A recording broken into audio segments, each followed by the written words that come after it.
Assalamualaikum warahmatullahi wabarakatuh. Selamat berjumpa kembali dalam video pembelajaran hukum benda dan jaminan.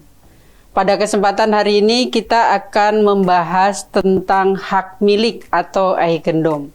Jadi ada 3 hal yang kita bahas pada hari ini. Yang pertama adalah pengertian dan ciri-ciri hak milik.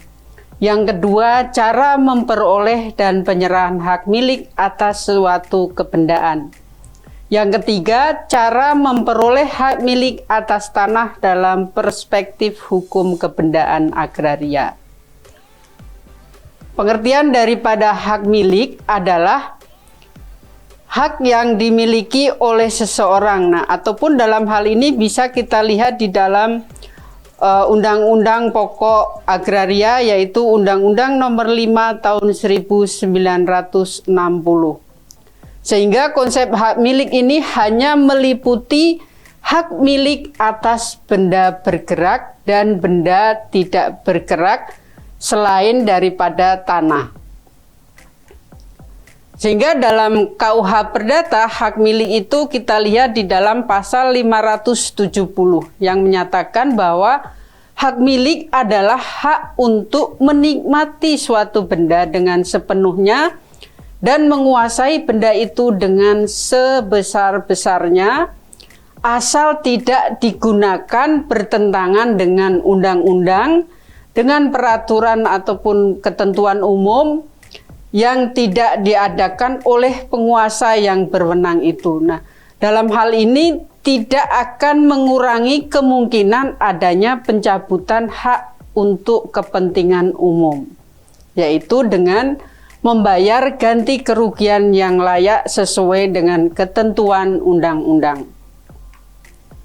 Berdasarkan pada ketentuan pasal di atas bahwa unsur-unsur ataupun konsep daripada hak milik itu adalah yang pertama, hak milik itu merupakan hak yang paling utama. Artinya, sebagai dasar bagi segala hak kebendaan lainnya yang mungkin terjadi di kemudian hari atau di berikutnya. Nah, tanpa hak milik tidak akan mungkin ada hak-hak lain. Yang kedua, bahwa pemilik itu dapat menikmati sepenuhnya. Artinya bahwa si pemilik itu memakai sepuas-puasnya ataupun dapat mengambil manfaat daripada hak kebendaan tersebut dan dapat memanfaatkan ataupun memetik hasil dari hak kebendaan. Yang ketiga adalah pemilik itu dapat menguasai sebebas-bebasnya. Dalam hal ini si pemilik itu akan melakukan perbuatan apa saja tanpa batas terhadap benda miliknya. Sehingga pemilik ini mempunyai kewajiban untuk memelihara sebaik-baiknya atas hak kebendaan tersebut. Kemudian juga pemilik ini akan menguasai sebebasnya. Ini maksudnya bisa memindahkan kepada orang lain, misalnya dengan jual beli, dengan pewarisan, atau bahkan dengan menghibahkan kepada orang lain. Dan bahkan si pemilik ini juga ada kemungkinan untuk melenyapkan daripada benda itu sendiri. Nah, kemudian yang keempat adalah hak milik itu tidak dapat diganggu gugat, baik oleh orang lain maupun oleh penguasa, kecuali dengan alasan ataupun syarat-syarat dan yang sesuai dengan ketentuan undang-undang. Berikutnya adalah tidak dapat diganggu gugat. Artinya terhadap hak milik ini akan memenuhi kebutuhan pemiliknya itu secara wajar, yaitu dengan memperhatikan kepentingan daripada orang lain ataupun untuk kepentingan umum. Walaupun itu merupakan hak milik, tetap kita sebagai pemilik itu harus memperhatikan untuk kepentingan umum. Nah, penguasaan dan penggunaan hak milik itu dibatasi oleh kepentingan orang lain. Nah, kemudian juga bagaimanapun juga menurut sistem hukum di Indonesia, hak milik itu mempunyai fungsi sosial sebagaimana yang diatur di dalam Undang-Undang Pokok Agraria, yaitu di pasal 6 bahwa tanah itu mempunyai fungsi sosial. Dengan demikian dapat diketahui bahwa hak milik itu akan memberikan dua hak dasar kepada pemegangnya. Yang pertama adalah hak untuk menikmati kegunaan dari suatu kebendaan dan hak untuk berbuat bebas terhadap kebendaan itu sendiri.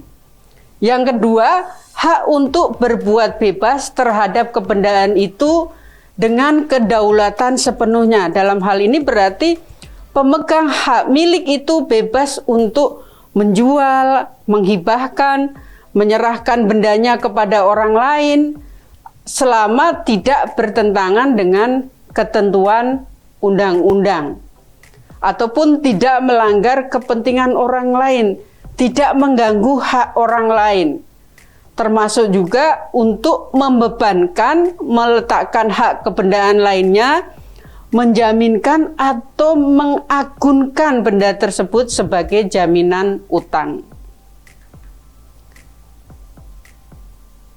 Di luar dari ketentuan yang di atas ada bahwa hak milik itu mempunyai dua hak kepada pemiliknya atas benda tersebut, yaitu untuk benda yang berupa tanah, hak untuk memanfaatkan atas tanah tersebut secara vertikal, yaitu hak untuk memperoleh hak atas tanaman, atas bangunan yang di atas tanah itu, kemudian juga untuk memperoleh harta karun. Misalnya ternyata di dalam tanah itu terdapat harta karun. Yang kedua adalah hak untuk dipertahankan dalam kedudukannya sebagai pemilik dalam hal benda tersebut lepas dari kekuasaan pemilik itu sendiri. Berikutnya adalah ciri-ciri hak milik. Yang pertama, hak milik itu merupakan hak pokok terhadap hak kebendaan lain yang bersifat terbatas. Karena dari hak milik itu akan muncul sejumlah hak-hak yang lain. Yang kedua, hak milik itu merupakan hak yang paling sempurna. Yang ketiga, hak milik itu bersifat tetap. Artinya bahwa tidak dapat hilang karena adanya hak-hak lain yang timbul di atas hak milik itu. Yang keempat, merupakan inti dari hak-hak kebendaan yang lain. Berikutnya adalah cara memperoleh hak milik. Nah, cara memperoleh hak milik atas tanah itu dapat dibedakan menjadi 5. Yang pertama adalah pemilikan ataupun pendakuan. Dalam hal ini diatur pada pasal 585, 586, dan 587 KUH Perdata. Yang kedua, perlekatan. Nah, perlekatan ini dapat dilihat di dalam pasal 500 sampai dengan pasal 502. Dan pasal 586 sampai dengan pasal 609 KUH Perdata. Yang ketiga, lampau waktu ataupun daluarsa. Nah, daluarsa ini dapat kita lihat di dalam ketentuan pasal 610 KUH Perdata. Yang keempat adalah pewarisan. Yang kelima, penyerahan atau levering. Baik, kita lihat satu persatu. Apa itu pendakuan? Nah, jadi pendakuan di sini adalah terdiri dari barang-barang bergerak yang belum ada atau tidak ada pemiliknya, atau disebut dengan res nullitius. Kemudian kalau kita lihat di dalam ketentuan pasal 586 KUH Perdata bahwa pendakuan itu terhadap binatang buruan di hutan. Kemudian juga kalau kita memancing ikan di sungai. Nah, kalau harta karun yang kita temukan di tanah milik orang lain, maka setengah hak milik daripada pemilik tanah, nah ini harus diberikan. Sehingga dalam hal ini harta karun adalah segala kebendaan tersembunyi ataupun terpendam yang tiada seorang pun dapat membuktikan hak milik terhadapnya dan ditemukan karena kebetulan semata. Jadi tidak sengaja ditemukan harta karun tersebut. Yang kedua, apa itu perlekatan atau nut tracking? Nah, perlekatan di sini dapat kita lihat di dalam ketentuan pasal 500 sampai dengan 502 dan pasal 586 sampai dengan pasal 609 KUH Perdata. Sebagai contoh, misalnya hak atas tanaman. Nah, mengikuti tanah yang sudah menjadi milik dari orang yang menanami. Jadi, kalau misalnya kita tidak punya tanah, tapi kita menanami di atas tanah tersebut, nah kita bisa untuk memanfaatkannya, sehingga melekat ataupun perlekatan. Yang berikutnya adalah karena daluarsa. Nah, apa itu daluarsa? Daluarsa ini kalau dalam ketentuan pasal 1946 dapat dibedakan menjadi dua. Yang pertama adalah acquisitive variaring. Yang kedua extinctive variaring. Apa itu acquisitive variaring? Nah, acquisitive variaring adalah daluarsa untuk memperoleh sesuatu hak milik. Nah, sedangkan kalau extinctive variaring adalah untuk dibebaskan dari suatu kewajiban. Nah, kalau dalam acquisitive variaring ini kita lihat di dalam pasal 1963 KUH Perdata. Pewarisan. Nah, apa itu pewarisan? Jadi kalau dalam hal cara memperoleh hak milik selain dari ketiga hal tersebut di atas, salah satunya adalah dengan pewarisan.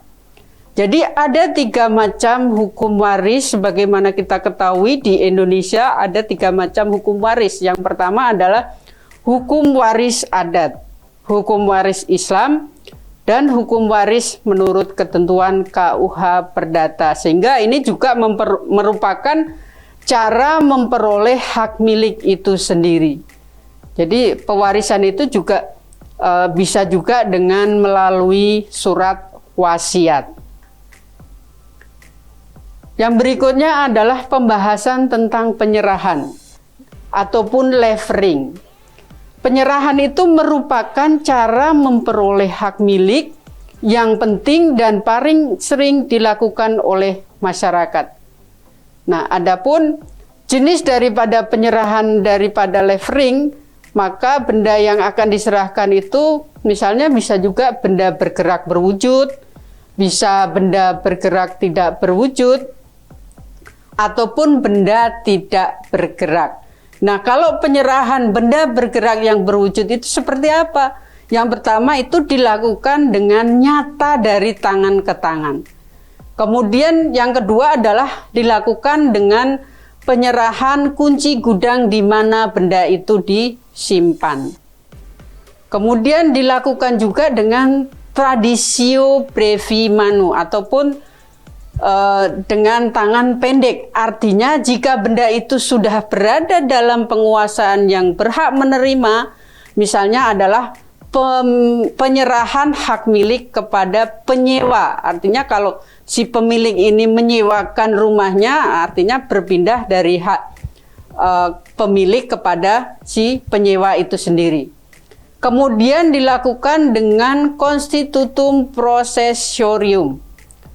Jika benda itu tetap berada dalam penguasaan pemilik semula, nah di sini sebagai contoh adalah dalam perjanjian jual beli tanah. Kemudian penjual selaku pemilik itu tetap menguasai rumah berdasarkan sewa menyewa dengan pembeli. Yang kedua, bagaimana penyerahan terhadap benda bergerak yang tidak berwujud. Yang pertama adalah piutang atas tunjuk ataupun aantunder. Nah, dilakukan dengan nyata dari tangan ke tangan. Misalnya ada surat ceknya. Yang kedua adalah piutang atas nama ataupun opname.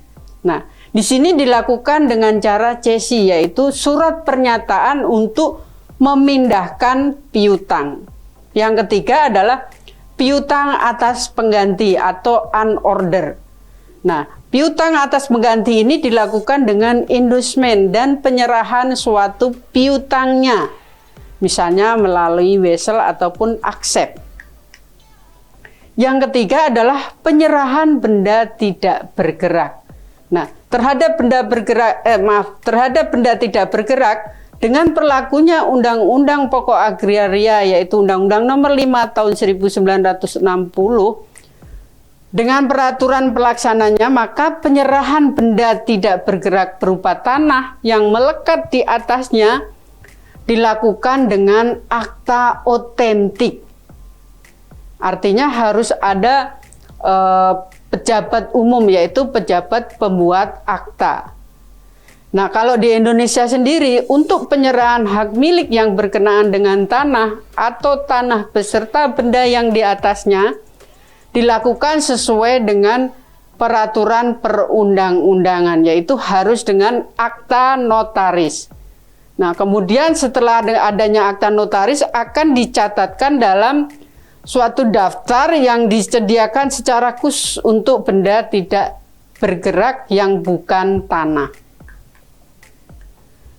Adapun syarat daripada penyerahan yang pertama adalah harus ada alas hak ataupun titel. Yang kedua, harus ada perjanjian kebendaan. Yang ketiga, harus dilakukan oleh orang yang berhak. Yang keempat, harus dengan penyerahan nyata. Nah, alas hak adalah merupakan hubungan hukum yang menjadi dasar dilakukannya penyerahan ataupun hubungan hukum dapat timbul karena perjanjian. Misalnya karena adanya jual beli ataupun tukar menukar, kemudian pemberian hadiah, sehingga dapat timbul kewajiban ataupun belum memindahkan hak milik. Nah, untuk memindahkan hak milik itu perlu adanya perjanjian yang bersifat kebendaan, yaitu perjanjian memindahkan hak kebendaan sebagai akibat adanya hubungan hukum yang bersifat obligator. Perjanjian memindahkan hak kebendaan adalah pelaksanaan dari perjanjian obligator itu sendiri.